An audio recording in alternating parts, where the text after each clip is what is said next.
Wij beginnen aan onze nachtles 58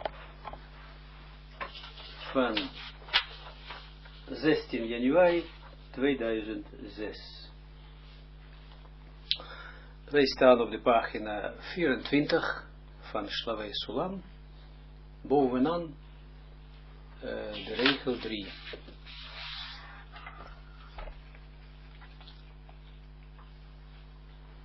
Dan hebben wij dus, vorige keer hebben wij dus geëindigd met 2 stellingen. Dat de brit, oftewel het verbond, heet Torah, volgens Rashi.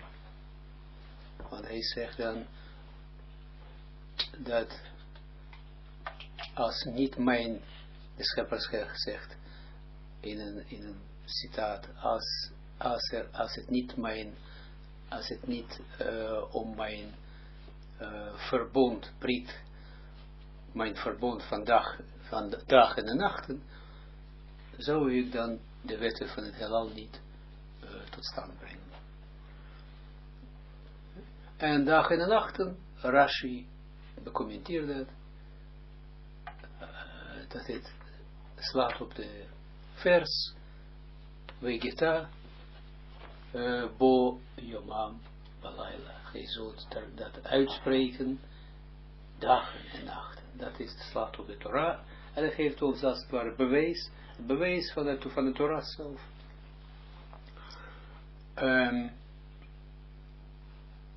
Terwijl Zoger refereert dat op Brit Mila, op het verbond van besnijdenis. En zegt dat Sheshomrim al-Habrit, omdat zij Israël bewaken het Brit Mila. Betekent dat zij zorgvuldig zijn met het omgaan daarmee. Eigenlijk Zoger vertelt ons dat alleen door het bewaken van Brit Mila, door wat men noemt dan besnijdenis, maar dat betekent ook voor de niet-Joden, betekent ook dat opletten, goed opletten, maar wat je daarmee doet, dat jij het in zuiverheid houdt. Dat daarmee alleen, daardoor kan men de schepper zien. Door niets anders kan men de schepper zien. Daarom zegt de hele wereld ziet de schepper niet. Ze spreken over schepper. Praten over praten. Ze spreken ook. Niet dat zij dat niet kennen, natuurlijk. Maar zij kennen dat met hun lippen. Of ze denken dat ze dat met hun lippen kunnen. Met hun hoofd kunnen. Met hun hart kunnen. Nee.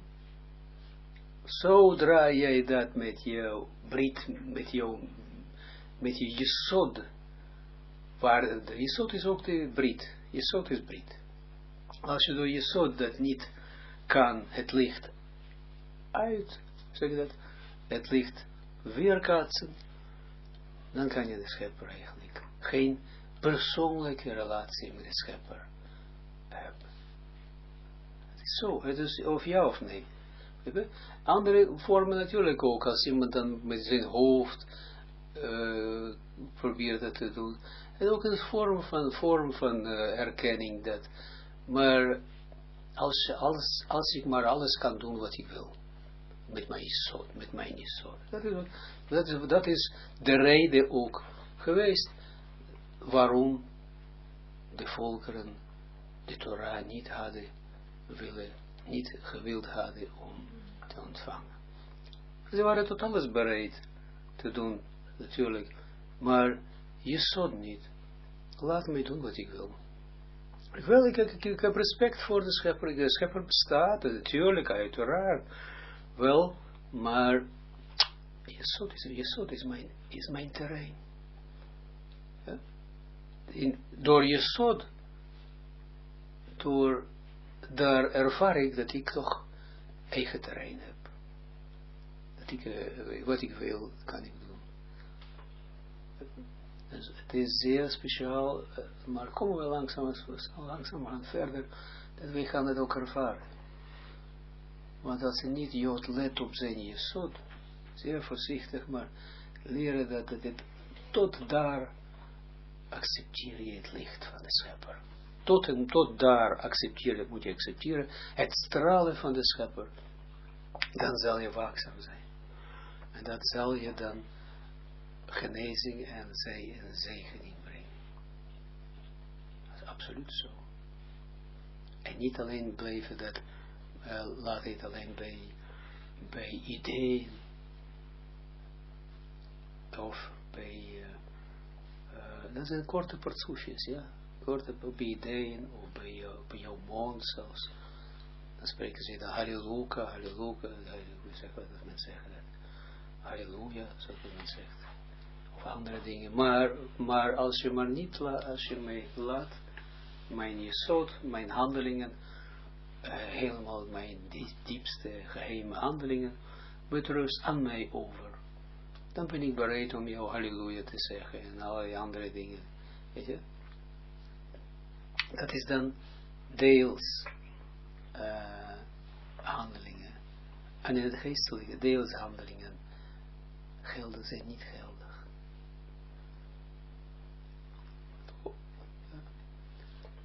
Maar wil iemand dan een tête-à-tête relatie, dan moet hij dat gewoon doen. En dat is wat wij doen. Dat zou ik niet erover hebben met een ander, maar iemand die dan Kabbala doet, moet je dan begrijpen. Dat is zijn door Kabbala, door te leren en te willen naar je eigen vervulling te komen, bestaat geen andere manier. Steeds waakzaam zijn, en dan zal het allemaal nog daar in die plaats, makom, dat heet ook makom, geen andere makom is, mokum, dat is de mokum. Daaruit verkrijgt men de volledigste vervulling. Maar dat komt wel. Gewoon stap voor stap ga je dat aanvullen. En je zal zien.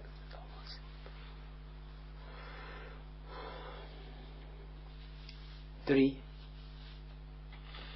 Hine. Veinyan kritat brit. Shaya etzel Avraham. Shekatuva. Vacharat imo habrit. Vedarshu Chazal. 4.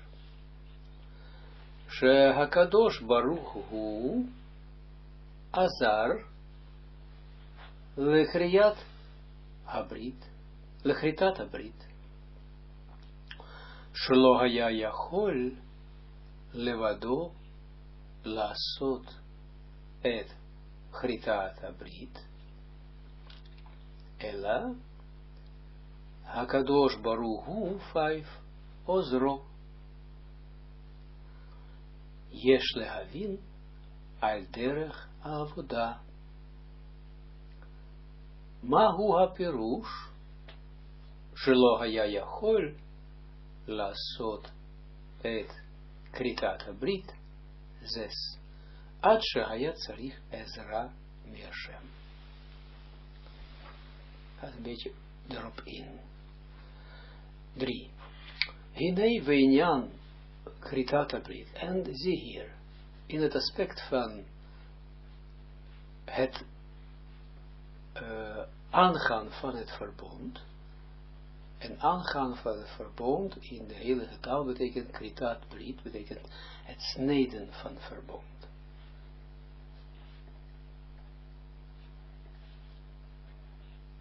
We vinden het ook terug, ook bij volkeren bijvoorbeeld.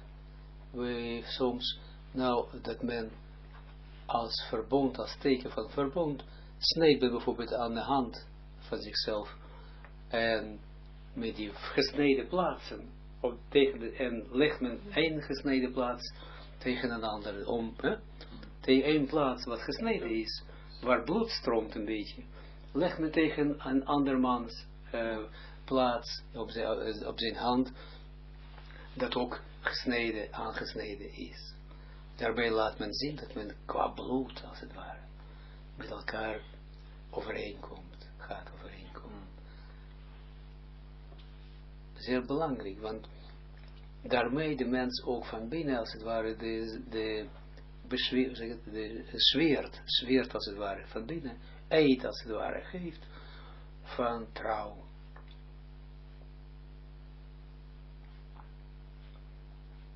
Dat is niet alleen symbolisch. Maar je moet iets geven daarvoor. Je moet bloed geven. Ja? Bloed geven betekent dat jij een offerande doet.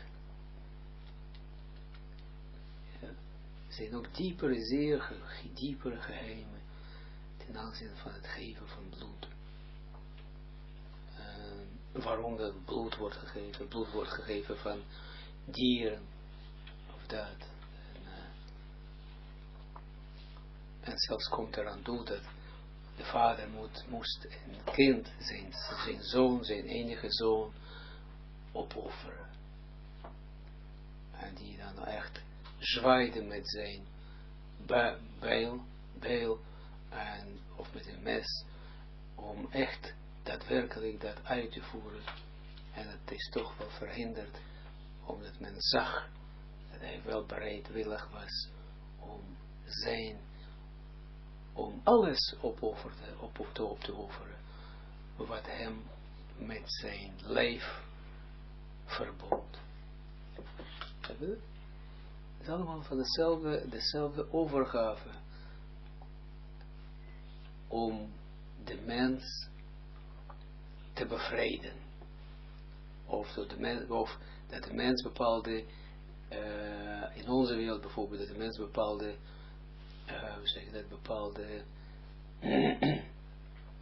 ook bepaald verbond aangaat. Ja? Vroeger was bijvoorbeeld gewoon een contract dat was getekend en dan was nog zo'n stempeltje, een lakzegel wordt erop gezet. Ook een vorm van dat. Dat zijn allemaal dingen die dan met een bepaalde vorm van contract aangaan gepaard gingen. Er moet iets opgeofferd worden, er moet iets zijn waarop men rekent, etc. Okay? Dus hij zegt, aangaande, hij zie hier, aangaande het creata brit, het snijden van brit, het aangaan van het overeenkomst, of brit betekent dus het verbond, Shahaya etzel Abraham, die dan dat bij Abraham was, ten aanzien van Abraham, Shekatuwe, dat het geschreven staat in de Torah zelf. We garati moha brit, en de schepper snede verbond met hem. Sloot verbond met hem.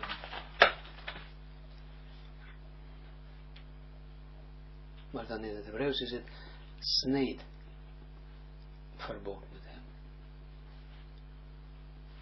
Zeer belangrijk hoe dat de heilige taal dat uitdrukt. We daar Shulchan en de wijzen hadden dat geïnterpreteerd. 4. En ik citeer, hij citeert, Sjlavej HaSoelam citeert, Kadosh Baruch Hu azar lechriata brit. En de schepper en de heilige gezegend is hij, hielp hem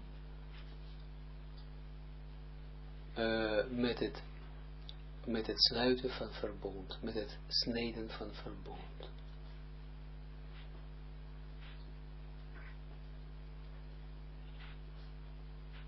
En verder, hetzelfde citaat, de zoger gaat verder. Shelo haya yachol levado la'asot et kritat habrit. dat hij zelf niet in staat was. Dat hij, niet zelf, dat hij alleen niet in staat was om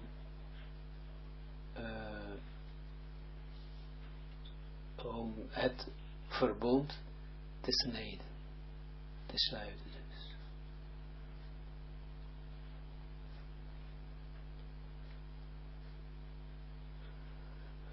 Ela HaKadosh Baruch Hu Ozro, maar de heilige gezegend is hij, hielp hem.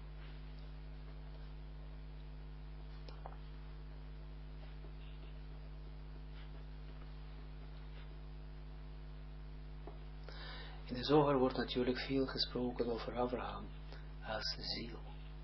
Abraham überhaupt is ziel.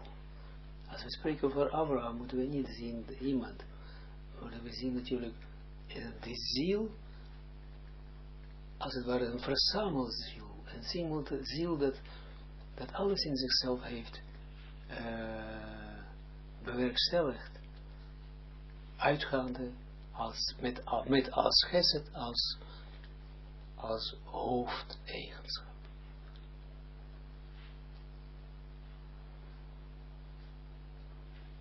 Dan begrijpen we dat Abraham was. En zijn vrouw Sarah is zijn lichaam. Vaak wordt het zo, zeer veel wordt het in Zohar erover gesproken. Dan begrijpen we dat allemaal wel is. Dus niet als twee mensen van vlees en bloed, maar dat verbondenheid, ook het verband wat zij hadden ook, is net zoals verband tussen ziel en lichaam.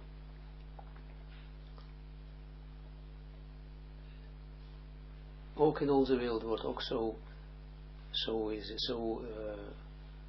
dat is een man en vrouw, dan is het net als hij is dan als het ware de ziel en ingekleed in zijn vrouw, en de vrouw is lichaam. Ik bedoel, qua verhoudingen, goddelijke verhoudingen.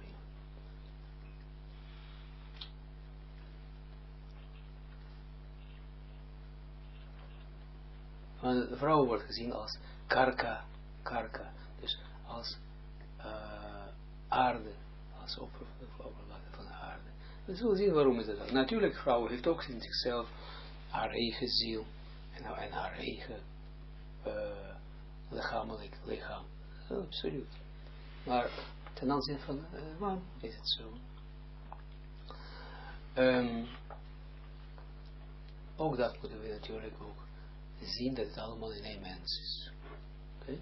En niet weer projecteren dat het verplichten dit en dat is, dan moet ik dit, dan moet ik dan een man hebben, een vrouw hebben. Okay? Alles in één mens. Jesh lehavin al derech avodah. Hij zegt, het feit dus dat Abraham hulp nodig had van de schepper in het snijden van brit, in het snijden van verbond, moeten we nu begrijpen, zoals wij dat gebruikelijk doen, hij zegt, op de manier van hoe dat zit met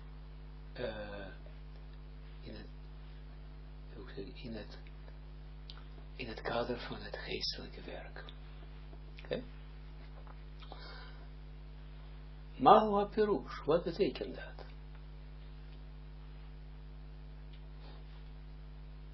Sjlavej HaSoelam lasot et kritat brit. Dat hij niet in staat was om het verbond te sluiten, te snijden.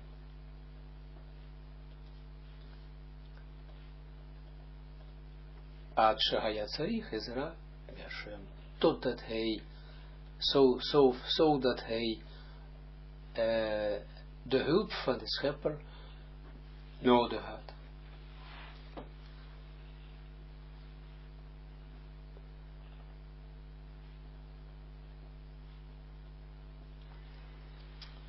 Zeven. Hine, wa Abraham im Avimelech katuv. Weichartu shnehem brit. Punt. Vishal Baal Solam. Im shnei anashim 8 mevinim. Shekedai sheyehavu ze et ze. Kritata brit lamali.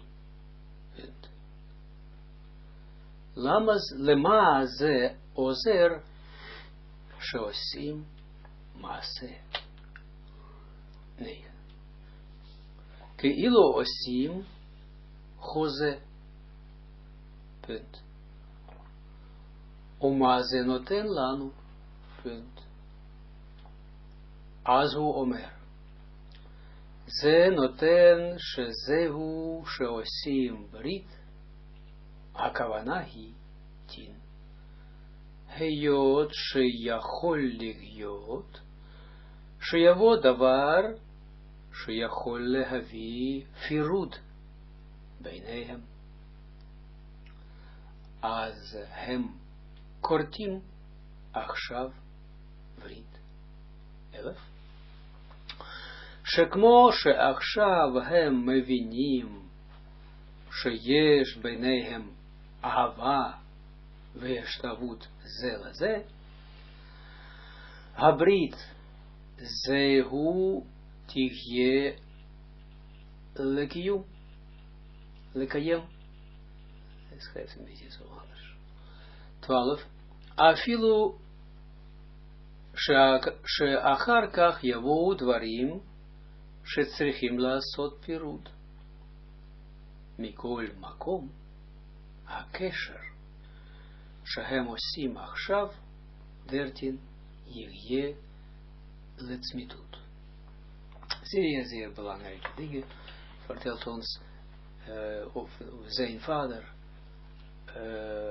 ten aanzien van de goddelijke logica, die wij ook hier moeten aan toepassen, ook hier op aarde. 7. Hinei Abraham ima Abimelech katoef. Er is een episode van tussen in de Torah, in de Torah zelf, in de Torah Breshit. Ik weet het, Breshit. Genesis. Waar een episode tussen Abraham en koning van Gerar, koning van een plaats heet Gerar, laten we zeggen, de hele koning, Abimelech. Dat was de tweede keer dat eerst Abraham ging naar Egypte met zijn vrouw. En toen was honger in het land. En toen werd ze ook opgepakt en naar de farao gebracht. En Abimelech ook een soort was koning van een plaats wat we noemen dat Gerar. Dat was ergens een plaats waar Palestijnen zitten, ja. Waar het epicentrum van Palestijnen, ook nu, waar de Palestijnse staat zal komen. Daar is Gerar. Dus daar ook kwam Abraham met zijn vrouw ook weer, omdat het honger was. Waarom? En dat is niet zo relevant nu. En ook weer die Abimelech ook pakte, ook deed hetzelfde, en hij liet oppakken zijn vrouw, en wilde ook natuurlijk, bracht haar naar zijn eigen plaats, en natuurlijk. En die Abimelech, die kreeg 's nachts natuurlijk een droom, waarbij de schepper zei tegen hem 's nachts, kom er niet aan. Ja, kom niet aan deze vrouw. Want haar man is een profeet. Maar het was een probleem. Toen hij zijn vrouw dus Sarah had binnengehaald. Toen, omdat zij de schina was met haar. Goddelijke aanwezigheid met haar. En toen kreeg Abimelech koning Abimelech, zo'n ziekte, dat hij natuurlijk niet meer in staat was om wat dan ook te doen aan de richting met Sarah. En niet alleen dat, maar ook alle zijn vrouwen, zwangere vrouwen, die konden kinderen niet baren. Problemen hadden ze daarmee. En pijn en alles. En in die nacht, kwam dus de schepper en liet hem duidelijk weten dat dit natuurlijk van de hogere hand was. En toen liet hij hem vrij. Niet alleen vrij, haar en maar op en nog. En toen sloten zij het verbond met elkaar. Waarbij Abraham bracht 7 lammetjes, laten we zeggen. En stelde zij voor die Abimelech 7. Alles is geestelijk, alles qua krachten, absoluut.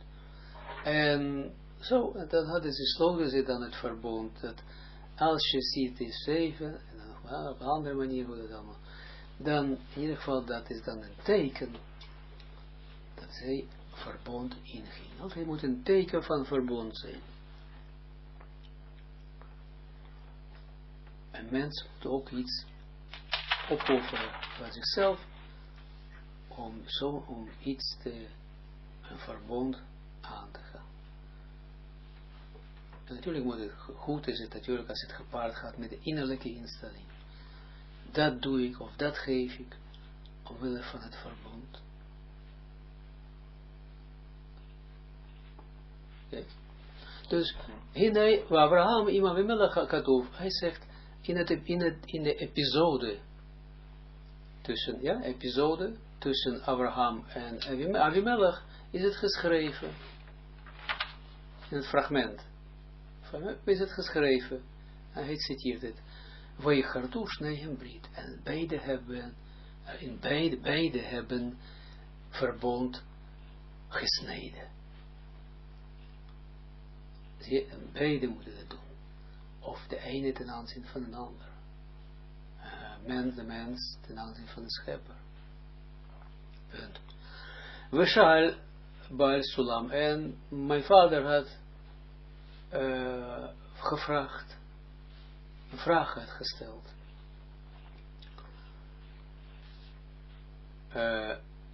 Im shnei anashim mevinim. Als 2 mensen begrepen. Shekedai sheyahavu ze dat het de moeite waard is. Dat zij elkander zouden gaan liefhebben.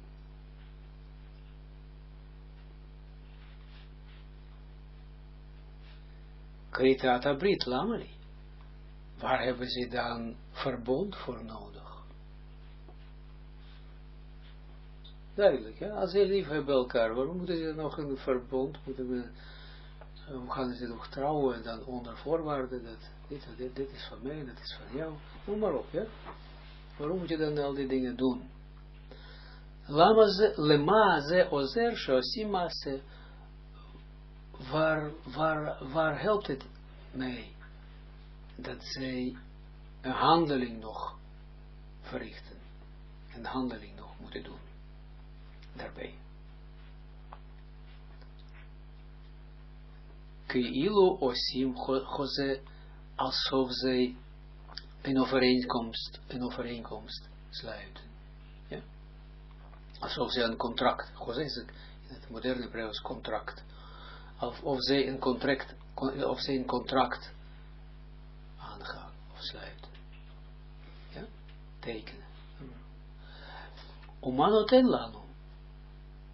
En wat doet er en wat geeft het ons, zegt hij. As hu omer. En dan zegt hij zelf. Zijn vader. Zenoten. En de vader spreekt geen woord. wat overbodig is. Zenoten, dat geeft, Shezeu sheosim brit, dat het feit,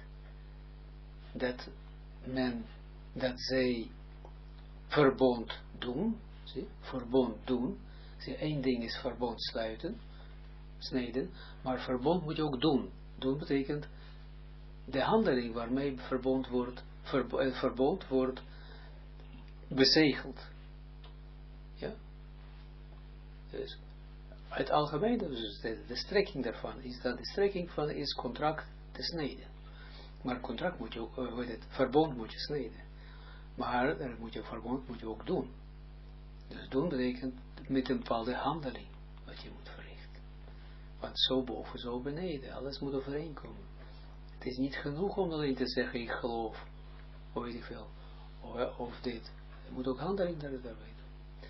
Hakavanahi, dus dat zij nog moeten het verbond doen. De bedoeling daarvan is, Heyot sheyachol lehiot, aangezien het is wel mogelijk,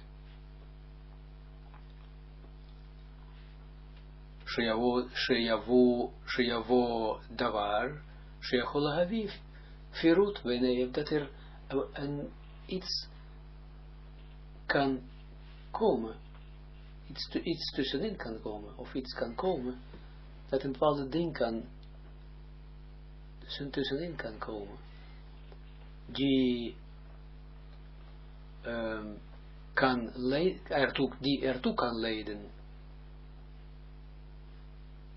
dat tussen hen scheiding kan ontstaan.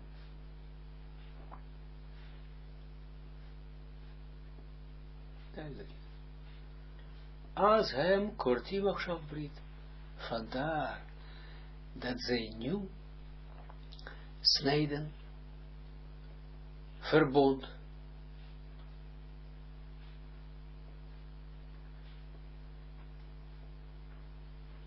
Shechmo sheachshav hem bevinim, dat net zoals nu,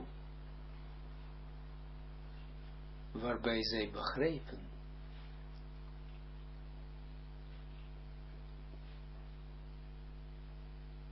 sheyesh beinehem ahava, dat tussen hen liefde bestaat.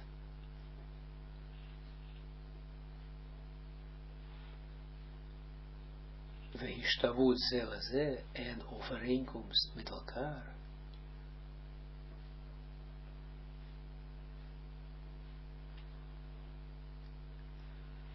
Habrit hazoti helikayem, daardoor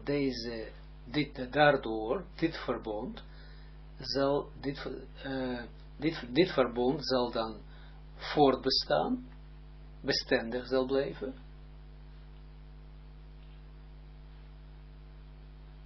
Afilu shachar kach yavo dvarim shetzrechim lasot pirut, zelfs wanneer dingen zullen komen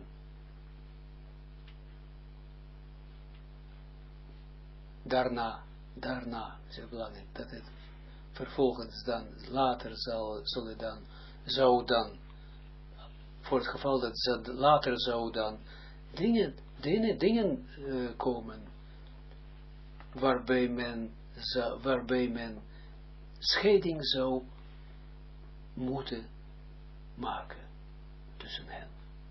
Letterlijk probeer ik het, zelfs als het niet klopt, grammaticaal, dan doet er niet toe. Alleen dat moet je begrijpen natuurlijk. Dus zelfs, ja, duidelijk. Dat is nu al doet, Mikol makom, hakesher, shehem osim achshav, yegelet smichut. Hoe dan ook, zegt hij dan, de verbinding die zij nu maken, zal dan duurzaam zijn.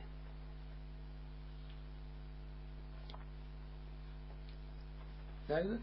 Hij geeft af ons iets dat we kijken verder wat hij bedoelt, maar het is gewoon evident, ja, duidelijk. Hij heeft het nu over waarom, dus de reden, het gaat nu over de kwestie waarom was het nodig dat de schepper hem in dit verbond moest helpen. Hij vertelt het een beetje dat. ולפי זה צריכים לומר שאם אחר כך באים דברים שכן צריכים להפריד אותם, אז צריכים 15 לומר שכל אחד ואחד צריך ללכת למעלה מהדעת ולומר שהם לא משגיחים על מה שהם זסתין רואים בתוך הדעת, אלא שהולכים למעלה מהדעת. ורק באופן כזה יכול להתקיים הברית. 17. ושלא יחיה פירוד ביניהם. Je gaat het uitleggen. 14. ולפי זה צריכים לומר, en daarom dient men te zeggen,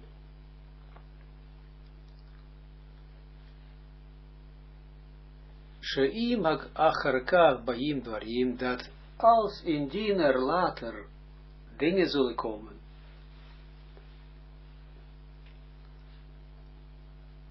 שהם צריכים להפריד אותם, die hen moeten scheiden,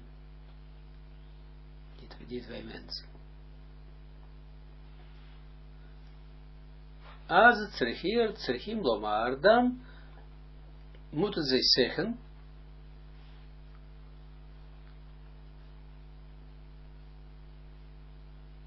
of שכל אחד ואחד צריך ללכת למעלה מהדעת, dat ieder van hen moet gaan boven zijn verstand. Duidelijk, boven zijn verstand, duidelijk, ja? Maar de liefde is nu misschien wat verminderd, door wat dan ook. We zijn een beetje verzadigd aan elkaar, of weet ik veel van alles. Kan het zijn. En hoe kunnen ze dan handhaven de liefde? Omdat zij hij gaat verder, laten we hem vertellen dat. Wil maar, en te zeggen, Shehem lo mashgichim al ma shehem roim betoch hadat. Dan moeten ze zeggen op dat moment, wanneer de scheiding komt, ja? Wanneer de reden komt om te scheiden. Dan, Shehem lo mashgichim, dan moeten ze zeggen, Shehem lo mashgichim al ma shehem roim betoch hadat. Dat zij niet kijken naar wat zij zien binnen hun verstand, dus door hun aardsverstand wel. Dat zij moeten niet kijken door aard, wat hun aardsverstand op dat moment influistert. Het momentopname, ja duidelijk. Ela shehorchim lemala miadat. Maar zij gaan boven het verstand.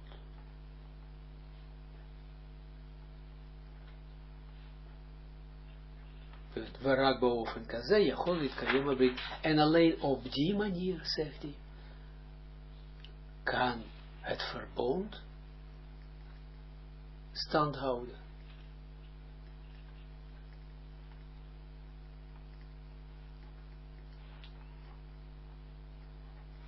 We zullen je verroet bij hem, dat er geen scheiding tussen hen zal plaatsvinden.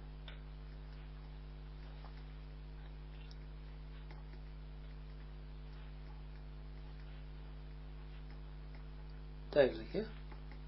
Hij spreekt natuurlijk, hij zei zelf dat, nu gaan we dat bekijken, dat in het kader van het geestelijke werk. Ja, zie je het? Ten aanzien van het geestelijke werk. En in geestelijke werk zie je ook zo dat twee geestelijke objecten hebben gemeenschappelijke dingen met elkaar. Als twee geestelijke objecten hebben gemeenschappelijke dingen met elkaar.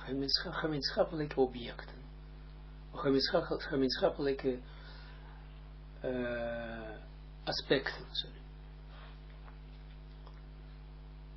Dat betekent dat ze kunnen overlappen elkaar. Op dezelfde traptreden kunnen zich bevinden.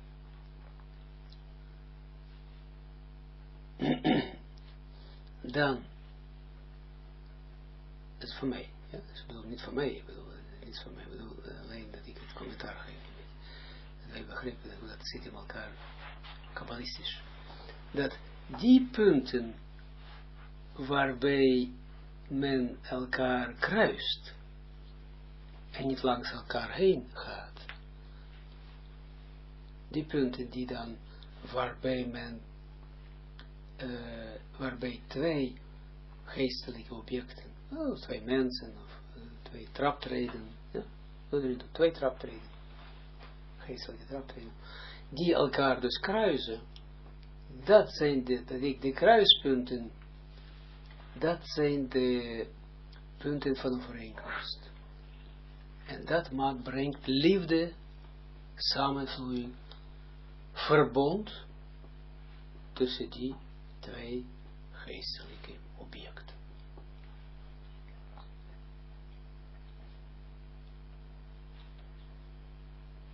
Dat is het cement. Hè?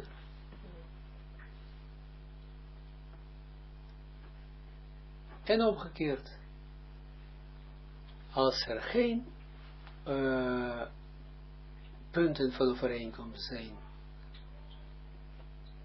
of meer zijn, tussen twee geestelijke objecten, onderling, dan is er ook geen liefde meer tussen hen.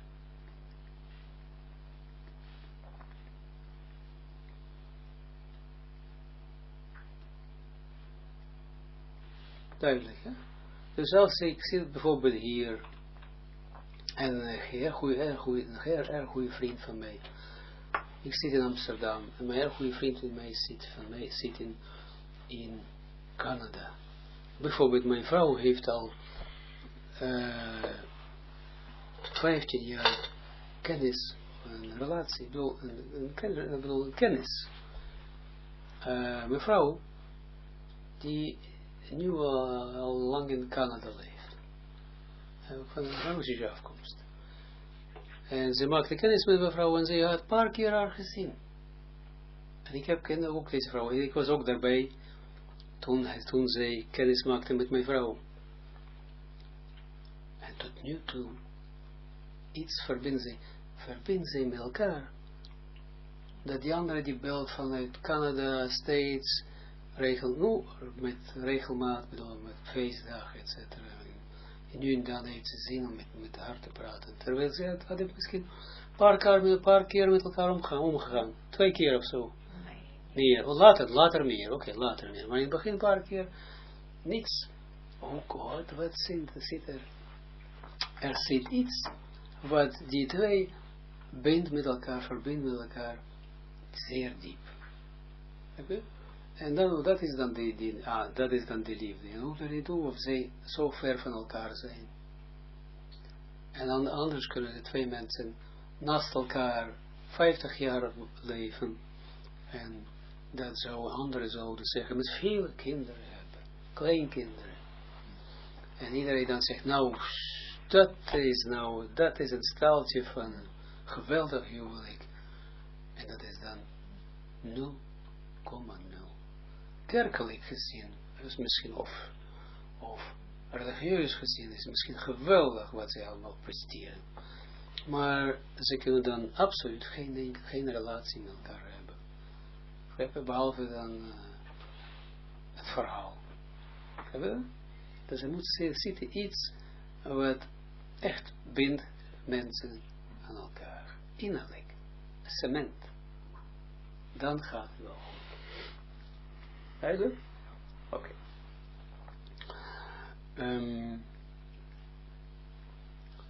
18. Hij gaf ons een beetje inleiding hier over dit onderwerp. Uvahamur yotze sheben sheomrim shebrit hu Torah o sheomrim shehabrit hu vrit mila 19 hapirush sherak davar ze noten het habrit im HaKadosh Baruch Hu. Shelo yiparet et kritat habrit. Hainu. Sheihye 20 lanu. Sheihye libo. Pardon. Shalem im HaKadosh Baruch Hu. Punt.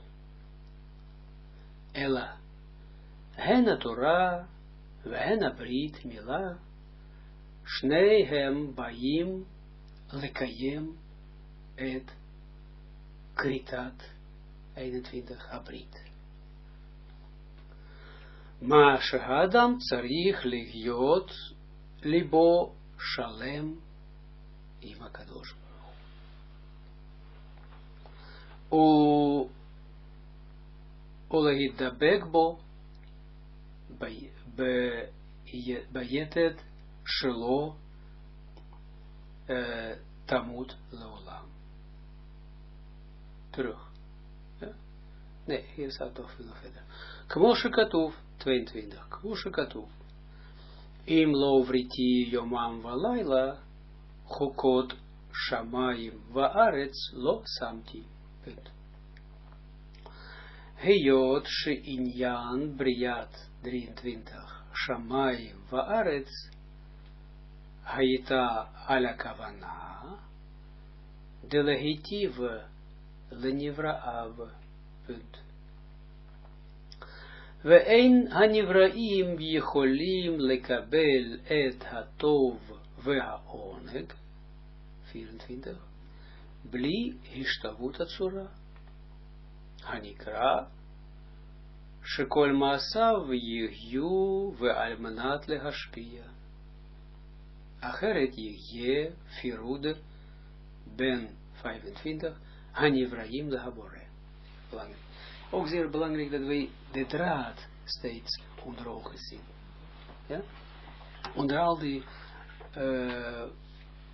voorwaarden, allerlei stellingen, dat wij steeds blijven begrijpen waar het waar het om gaat. Wat is nodig dan voor de liefde? Waar is het nodig om dat we zeggen, verbond te handhaven.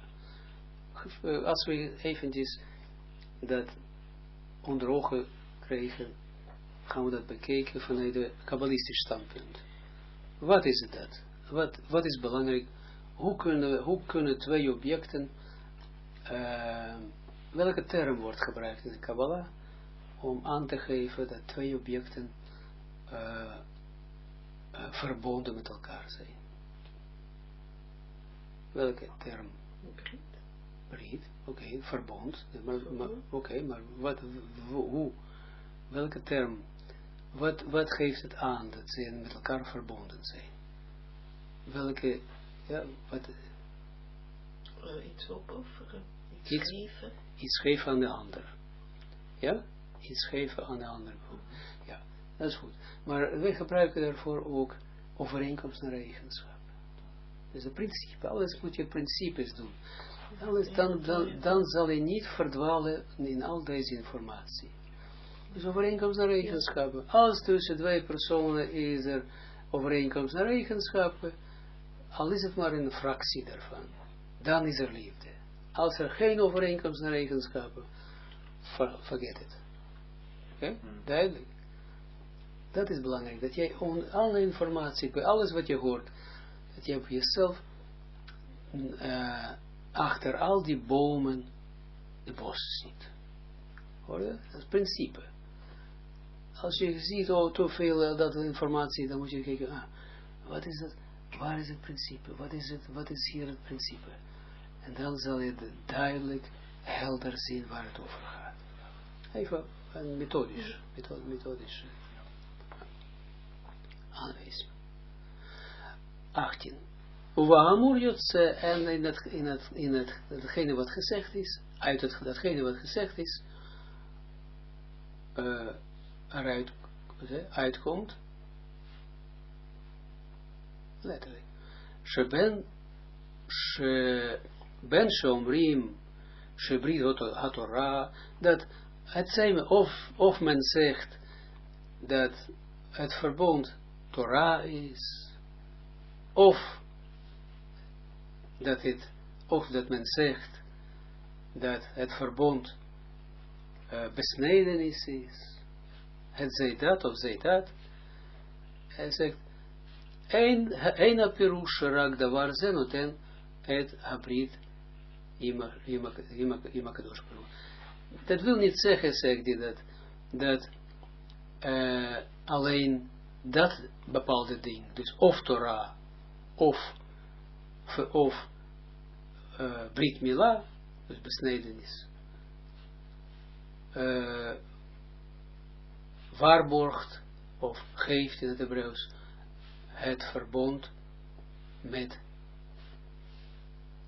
de heilige gezegend is hij. Ja? Dus niet dat alleen dat of alleen dat, zegt hij. Of dat of dat. Sjlavej paret et kritat abrit. Dat het snijden van brit, het snijden van het verbond, zou niet gescheiden raken. Ja.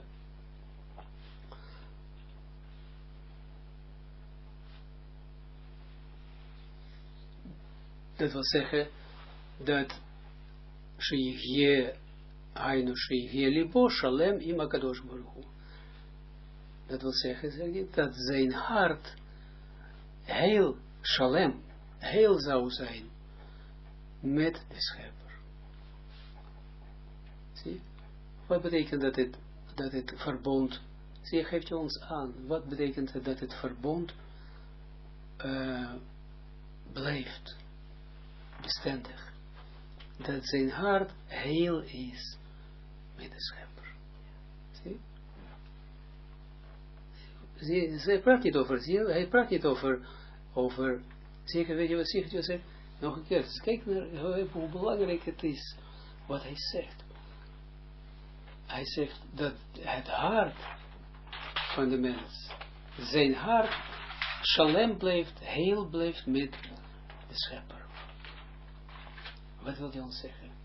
Niet alleen lippen, niet alleen ogen, niet alleen, maar het hart moet wel heel zijn. En hij laat ook ons zien dat Brit is toch wel in het hart. Ja? Er wordt besneden bij je zoden als het ware, inderdaad. Maar dan zeg je, zie je, dat het hart moet heel zijn.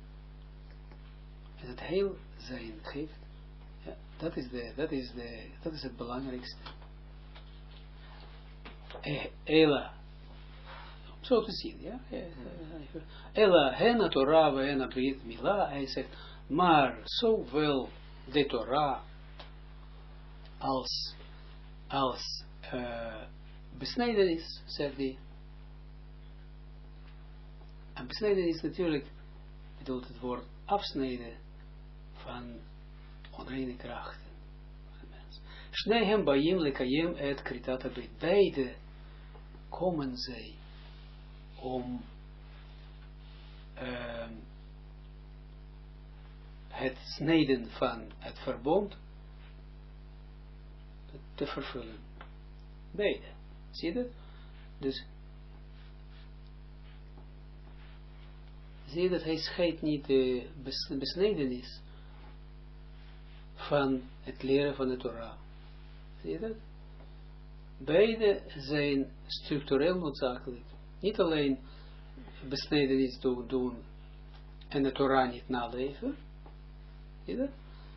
Maar beide zijn belangrijk. Beide zijn elementen belangrijk. Want bij Abraham was alleen, besnedenis was alleen maar bestempeling van al zijn geestelijke bevattingen en overhandes, etc. Als bestempeling, als we zeggen de bestempeling. Bezegeling. Bezegeling. Als bezegeling van al zijn verworvenheden. Dus dat betekent dat wanneer hij al in staat was om vanuit zijn jesod het licht, het directe licht te kunnen weerkaatsen.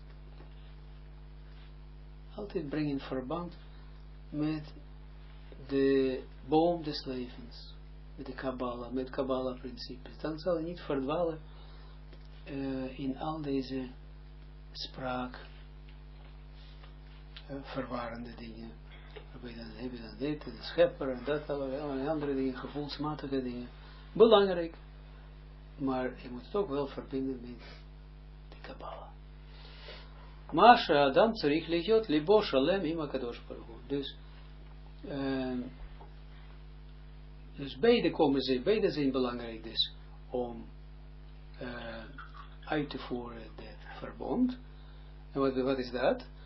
Datgene wat het feit dat de mens, dat het hart van de mens dient shalem te zijn met de Kadosh Baruch Hu. Okay. Ulidabek po en aankleven eraan aan de schepper. En dan bestaat zo'n uit de Torah, zo'n uitdrukking bij het in een, zeg dat, weet het, als men een tent bindt, een tent vast, haring, precies. Als een haring die nooit zou wankelen. Wankel komen te een tentharing. Ja. Een tentharing dat nooit wankel zou komen nooit weggerukt zou kunnen worden. Zoiets. Dat staat ook in de Torah. 22. Kmoshe Katoef, net zoals staat geschreven. En hij citeert het ook weer. Im lo vriti yomam valayla.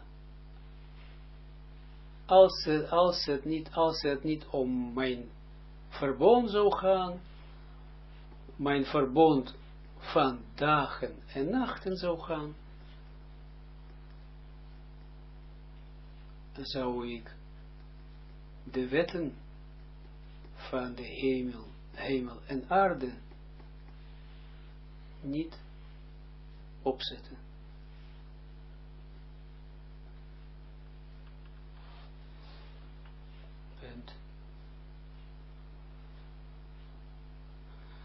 Heyot she'inyan brit 23 shamayim waaretz haita ala kavana leleitiv lenivrav. Oh, hij geeft onszelf dat aan, aangezien het aspect van verbond tussen de hemel en aarde was met de bedoeling de legitieve nivraaf om aan de schepselen al het goede te doen.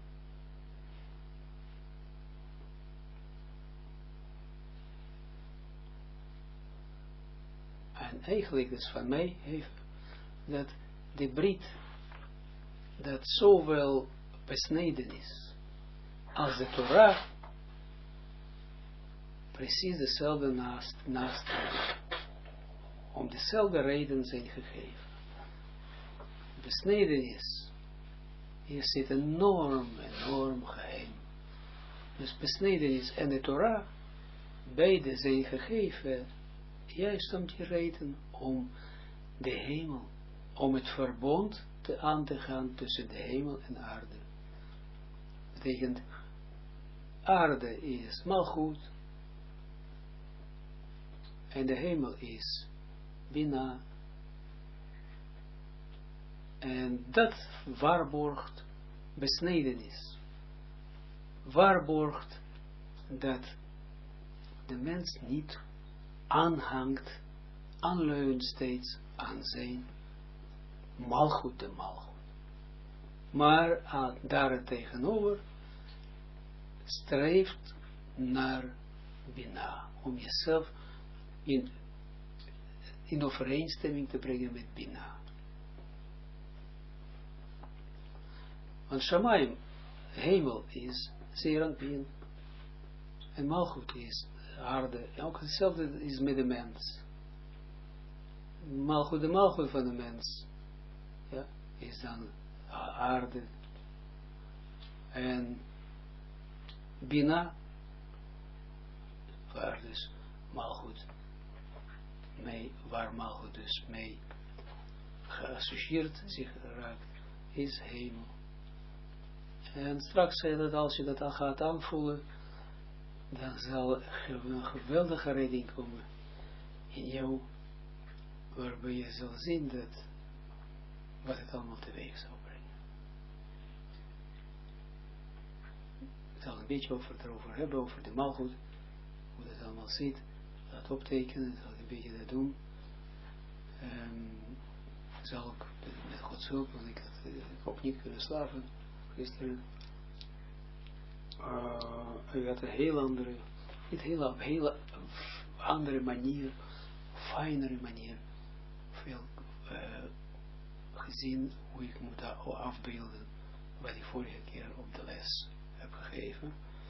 En dat is dan echt een geweldige manier waar ik nergens tegen in de wereld heb ik tegengekomen. Al ben ik niet terugnuit en weet ik niet van tekenen zoveel, maar ik heb een waar beeld gekregen hoe wij dat gaan aanpakken. Die tekeningen, herinner je die op de les 20. Dus we gaan het een beetje modificeren waarbij het een geweldige kracht en zo eruit komen. En dat zal ons houvast voor ons zijn voor vanaf dus nu en verder. Okay? Dus wij zien het wel dat op aarde, hier op aarde zijn die twee dingen als het ware in de lagere wereld, twee dingen die waarborgen dat verbond, besnedenis en het leren van de Torah. Ja? Het gaat om het leren van de Torah, dat brengt de mens, het leren van de Torah, dag en nacht, brengt de mens dus in de verbinding met de schepper. Daarmee snijdt de mens, als het ware, zijn verbond met Bina, met de schepper. En de daad die daarmee gepaard gaat, is besnijdenis van Jesod. Oké? Want beide moeten zijn, moet alles overeenkomen.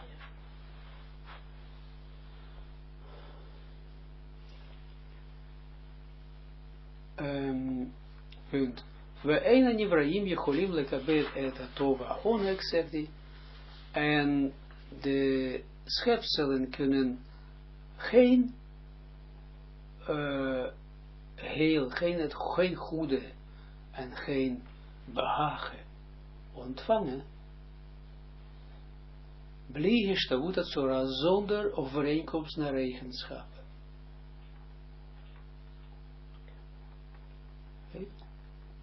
Hanikra shekol maasav yehu ba'al nada hashpia. Dat wil zeggen, dat heet, dat al zijn daden zullen zijn omwille van het geven.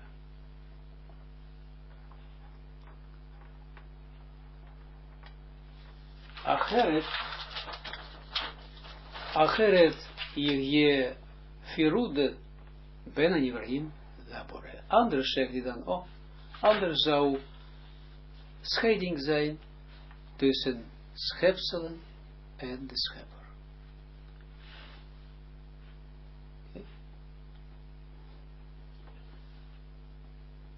Alles wat wij moeten doen is letten, nauwlettend, dat er geen scheiding tussen ons plaatsvindt.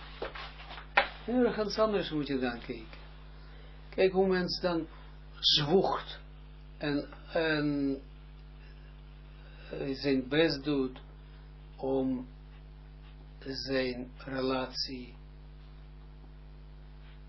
van vlees en bloed vast te houden. Wat hij allemaal niet uitspookt. Voor een stuk vlees wat vergankelijk is. Daar heeft je wel voor over. Ja, waarom? Het is net als ik aan mijzelf geef. Aan een vrouw geef, dat is net zoals ik mijzelf geef. Dan geef ik aan mijn vrouw. Een mantel. Dan geef ik aan mijzelf. Heb je dat? Of omgekeerd. Het is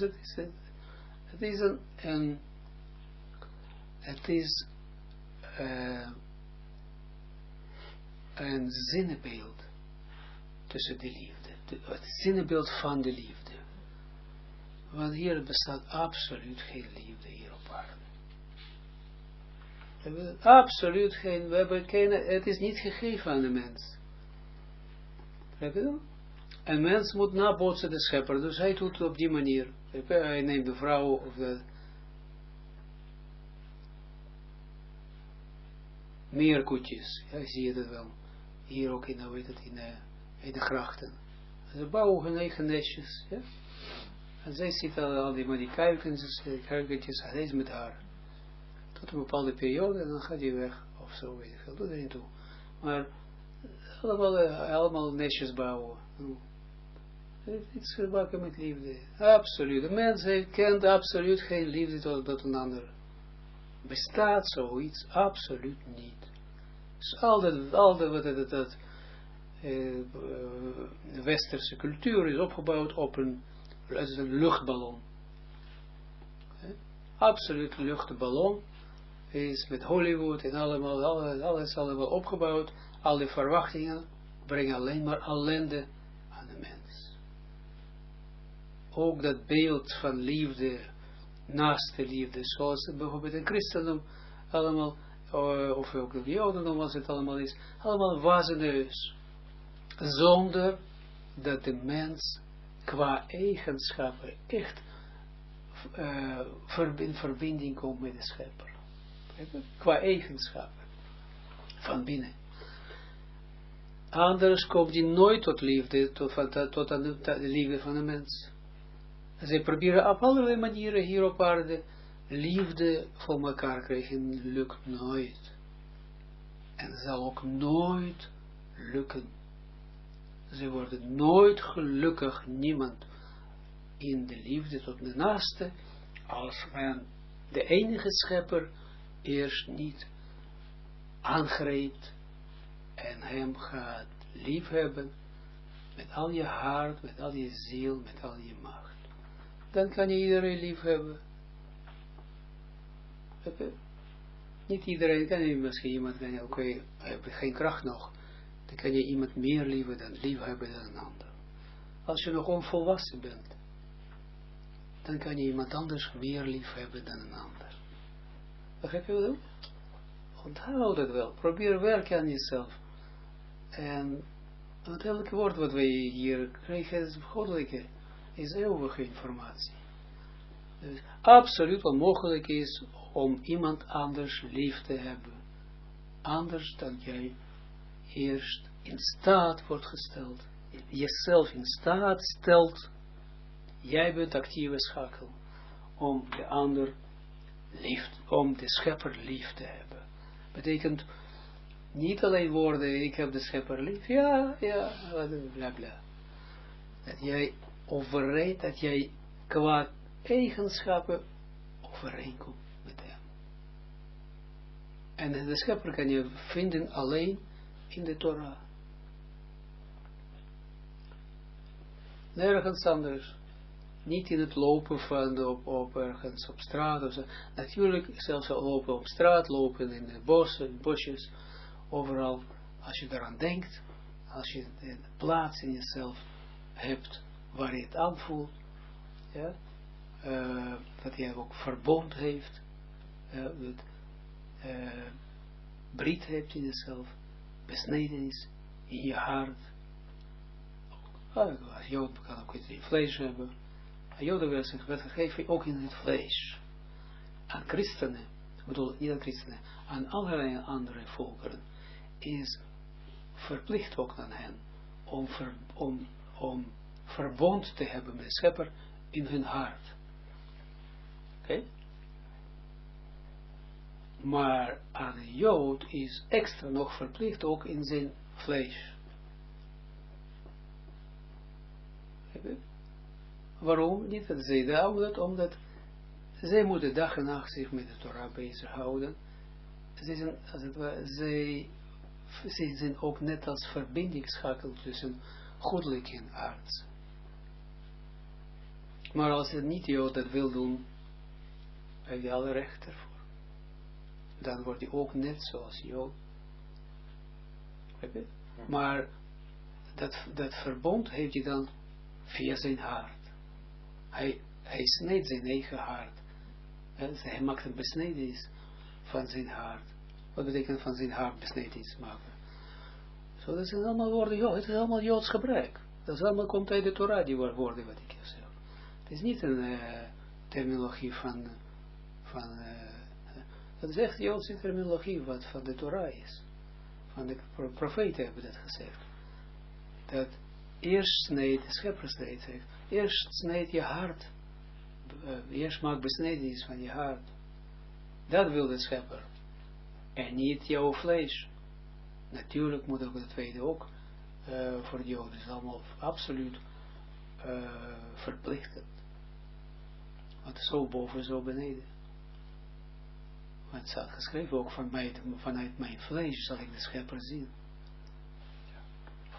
En een Jood moet steeds in alles wat je doet, Jood moet, kijk, Jood, het verschil is, dat Jood moet in alles wat hij doet, in alles wat hij heeft verricht, in alles wat hij ziet, hoort, ruikt, in alle 5 zintuigen zelfs, moet hij inspanning leveren om buiten de kosmos eruit te komen. Om steeds in het geestelijke eruit te komen. Bij alles wat hij doet, bij alles waarmee hij behagen wil ontvangen, niets is van hem persoonlijk. En tegelijkertijd alles. Dan wordt het alles van hem. Dan geeft alles de schepper aan hem. Ja? Dat hij bij alles relateert dat alles alleen aan de enige scheppende kracht en aan niets anders. Dat is het verbond. Dat is het breed. Dat hij zich van alles afsnijdt. En daarmee verbindt zich met de schepper. Dat is het verbond wat de schepper met dit volk heeft gesneden. En dat is ook, ervaart ook bijvoorbeeld een kind, als hij dan op 8 dagen oud is, en men snijdt hem, en niet alleen snijdt het stukje voorhuid, maar dat hele procedure, dan moet je dan al dat huidje moet dat gewoon naar beneden worden opgerold. En dat doet natuurlijk pijn. En een Jood voelt dat al zijn leven. Heb je dat? Al zijn leven voelt hij dat wel. Natuurlijk later wordt het, maar toch wel, blijft hij altijd voelen. Als je komt bijvoorbeeld op de dag van de besnijdenis, en je ziet hoe besnijdenis wordt gedaan, en je staat daarbij, dan ervaar je alles. Ervaar je ook pijn. En dat pijn betekent een structurele pijn, nodige pijn die dan jou moet afsnijden van het moedertje natuur. En wat moedertje natuurlijk betekent ontvangen voor jezelf. Want Jood zijn betekent niets te willen, niets te ontvangen, willen, we kunnen altijd willen. Het betekent niets te ontvangen voor jezelf. Dat is de opdracht aan de Jood.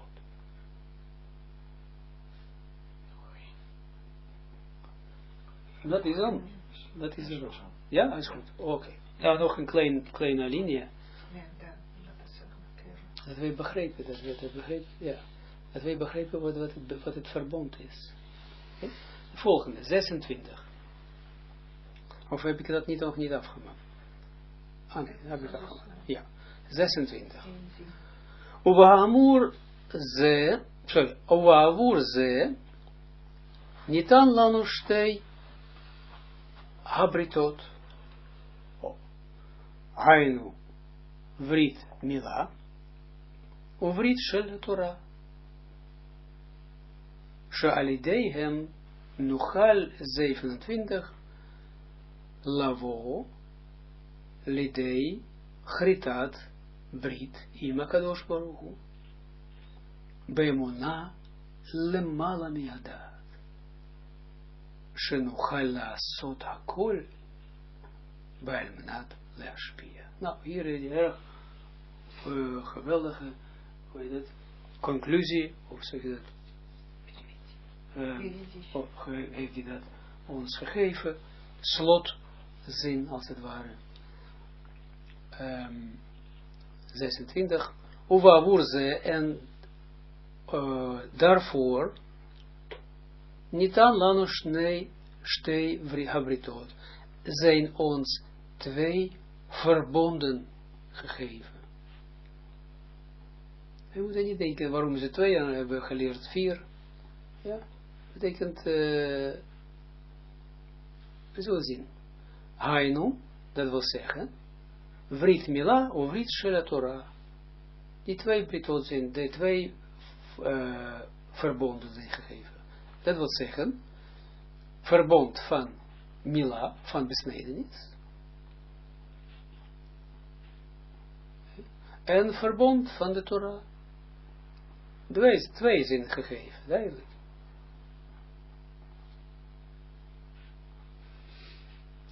She'alideihem, dat door hen, nuchal lavo lidei kritat brit im HaKadosh Baruch Hu.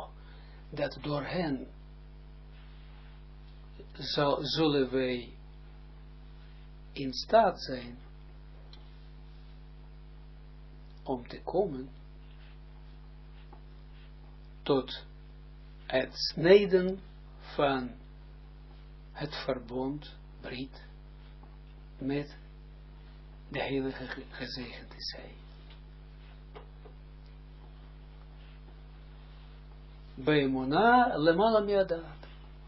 Zie je, hij voegt het toe in het geloof boven het verstand.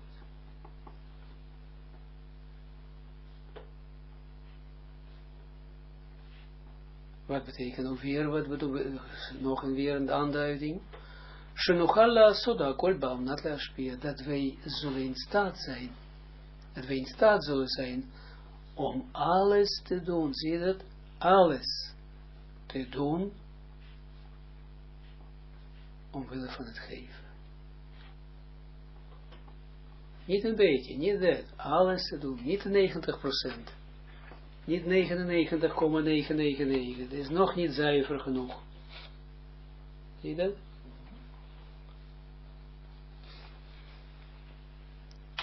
Alleen voor alle 100% en geen promiltje minder. Zo. Anders bereikt de mens niets. Natuurlijk, we hebben nog geen kracht daarvoor, maar de richting nogmaals, de intentie moet voor 100% gaan. Ja, intentie qua jouw eigen instelling. En of dat klopt of niet, dat is niet aan jou, maar jij moet voelen dat jij voor 100% gaat. Of dat klopt of niet, of je een beetje comedie nog een klein beetje speelt of niet, dat is niet. Moet je proberen steeds elke dag doen, omdat je elke dag verder gaat. Wordt ook comedie ook minder. Right? Elke dag gaan we verder. En dan weer de intentie, we gaan voor 100%. Dan, natuurlijk vroeger was het nog minder. Nog een beetje voor mijzelf gehad. Steeds wordt meer, en totdat het echt tot volmaaktheid, tot langzamerhand, tot volmaaktheid laten we ons brengen. Dat was het.